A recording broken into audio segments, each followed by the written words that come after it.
سریال چیه؟ بذار تعریف کنم. فدریکو با آنالیا ازدواج کرده. خب فدریکو خیلی آدم خوبیه، اصلا نمیدونی همه چی هم براش میگیره، براش مهیا میکنه، براش همه چی میخره. اما این آنالیا یهو میره از آرتور خوشش میاد. خب آرتور هم میدونه برادر داره به اسم سارتور. پس آرتور میره با یه آدمی توی کافه آشنا میشه به اسم ماری. بعد اینا با هم معاشرت میکنن، اینور میرن اونور میرن. از این ورم خواهر سارتور از آرتور بیشتر خوشش میامده، ولی مجبور بوده که با سارتور رو تحمل کنه دیگه. ولی بعد با هم معاشرت میکنن، بعد میره پیش سارتور میشه، با هم ازدواج میکنن. پدر فدریکو قاچاق اسلحه میکنه، قاچاق انسانم میکنه، چقدر باحاله. بعد پدر فدریکو و مادر آنالیا با هم رابطه دارن، معاشرت میکنن، 2 هفته مثلا یه باری همدیگر میبینن اینجوری.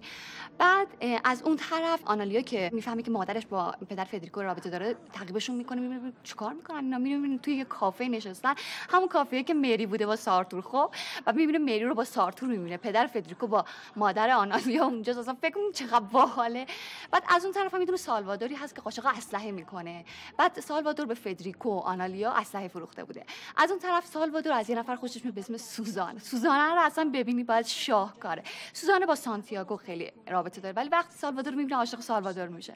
با هم ازدواج میکنن، یه مدت همش معاشرت میکنن اینا. بعد دوباره آرتور میاد وسط. آرتور که میبینه از آرتور خوشش میاد.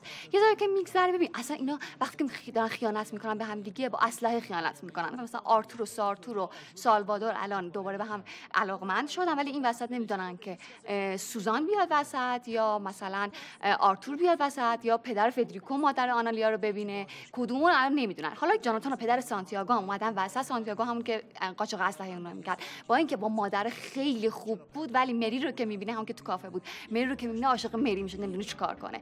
بعد میگه خدای چیکار کنم، عاشق مری میشه، با هم ازدواج میکنن. بعد همینجوری یه ذره با هم معاشرت که میکنن، بعد دوباره جاناتان و سانتیاگو به هم میرسن. این وسط وقتی سوزان از سفر برمیگرده میبینه جاناتان میخواد با سوزان ازدواج کنه. بعد سوزان که ازدواج میکنه سانتیاگو ناراحت میشه. باحال نه؟